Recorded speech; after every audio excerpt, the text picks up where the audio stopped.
So the UK is currently the head of the G7 group. That's the world's most economically advanced countries. And the UK currently chairs the G7 group. Our Chancellor, who does our economy, called Chancellor of the Exchequer, his name's Rishi Sunak. He put out this video saying that what they want to do is bring in this thing called the central banking digital currency. They want to replace fiat paper money with digital money as a competitor to Bitcoin and crypto money, right? But instead of being decentralized currency, it will be controlled by a government. It's digital currency, but controlled centrally through the banks, Bank of England. So instead of having a bank account with whatever, HSBC or Bank of America, you'll have a bank account directly with, in the American context, with the Fed. In the UK, directly with the Bank of England. You have a personal bank account, and you're given digital money in that bank account. These are called central banking digital currencies. The Chancellor of the Exchequer in the UK has already announced their intention to do this as the G7 group. And these, if you look up...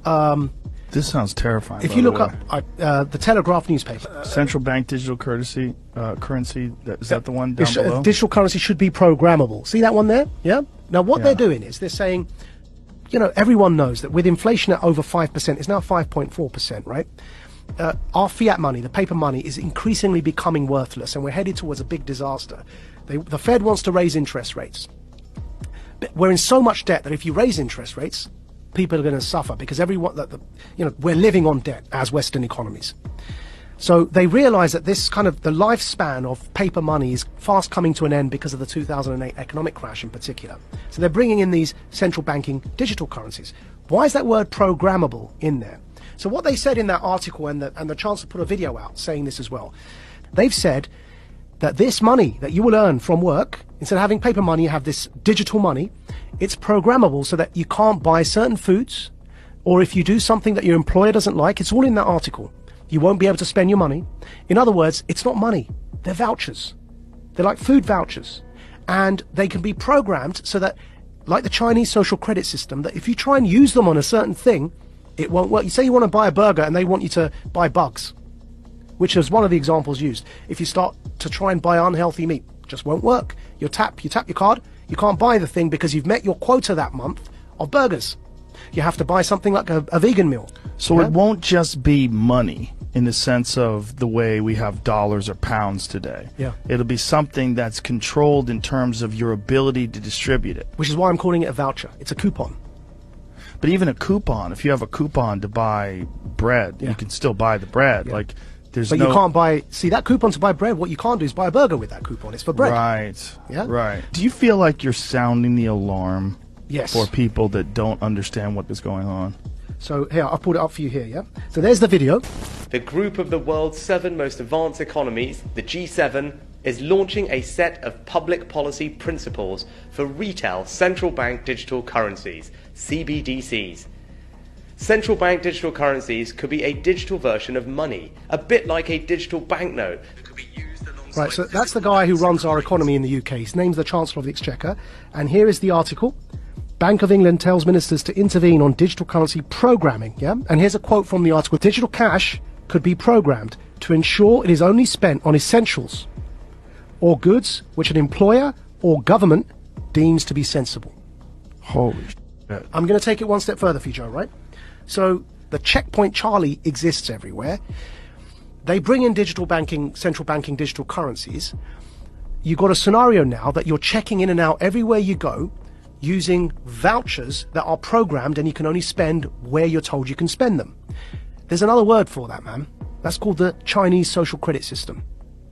So what they are telling us, and when I say they, who's they? People in power. That's the head of our economy, the Chancellor of the Exchequer, second most powerful person other than the Prime Minister and maybe the Foreign Secretary in the UK, right?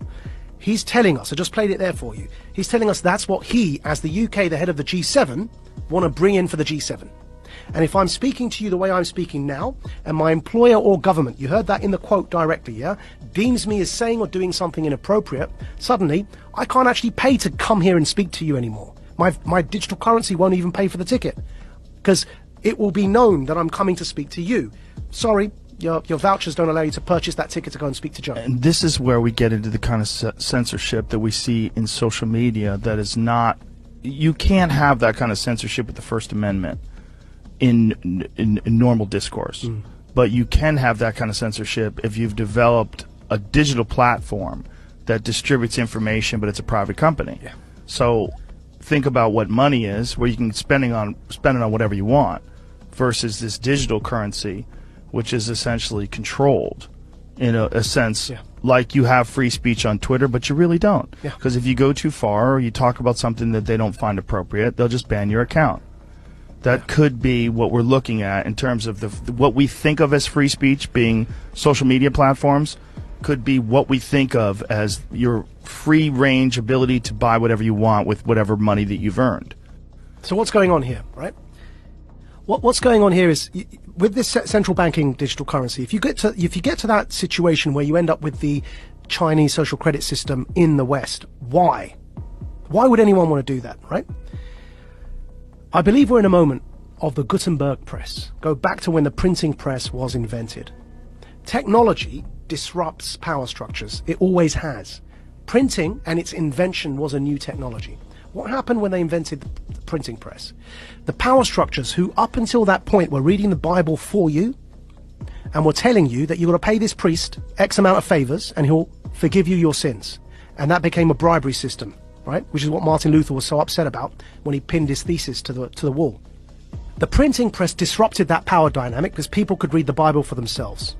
And they began realizing that the power structures were manipulating what was written to control people. Now, nobody in hindsight is going to argue that printing and its invention is a bad thing for humanity. But at the time, it led to war. It led to the 30 Years' War in Europe.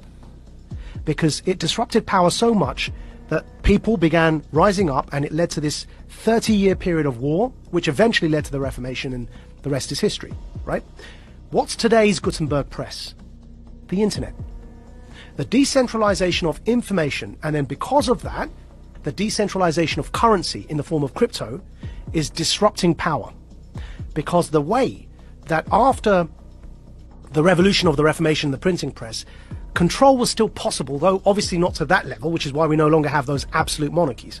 But control in a nation-state context was still possible to an extent because the money supply was controlled. Now what's happening is that the invention of the internet, with the decentralization of information, and in particular here the decentralization of currency in the form of cryptocurrencies, is disrupting those power hierarchies, and it's leading to this conflict now. And we're in a moment when the printing press was invented, the powers that be needed to try and hold on to that power as the 30 Years' War kicked off. They eventually lost it, but to hold on to it they became very brutal because they were losing their grip on power. Today, to have the infrastructure in place that you can have a checkpoint Charlie society, so that when the central banking digital currencies are in place, that infrastructure is already there because people were so scared they voluntarily allowed you to put that in place, so that you can maintain your grip on power. Because what's coming around the corner is the decentralization of everything, of media, therefore of narrative, and of course remember, whoever defines the truth gets to define reality. Decentralization of the economy through crypto. You no longer have the power to define the story and control the money supply. So the powers that be, who are losing that power, need to clamp down. They're clamping down on their own children, because we are people who are born of the West. So it's an internal civil war in a hybrid war context over truth and over information. Centralization versus decentralization. It's no longer about left or right. It's about up versus down. It's about power versus those who don't have power. Do you think if there was no cryptocurrency, if there was no Bitcoin or any of the other crypto coins, that they would attempt to do some sort of digital currency? Do you think that this is a response to the understanding that that decentralized digital currency is eventually going to take over, or has gained far more momentum than they ever anticipated? I think so. And also decentralized media, because you can't control the narrative. Right. Now, we will get out of this because ultimately it's a numbers game. And ultimately, in times like this, you end up fighting against your own sons, right? It's those in power fighting their own people. And eventually, the people, by sheer numbers, end up becoming the people in power, right? So in the long run, we may well end up in a decentralized world, which will be much better. But as I say, that to get there, we have to get through this period of those in power attempting to hold on to that power.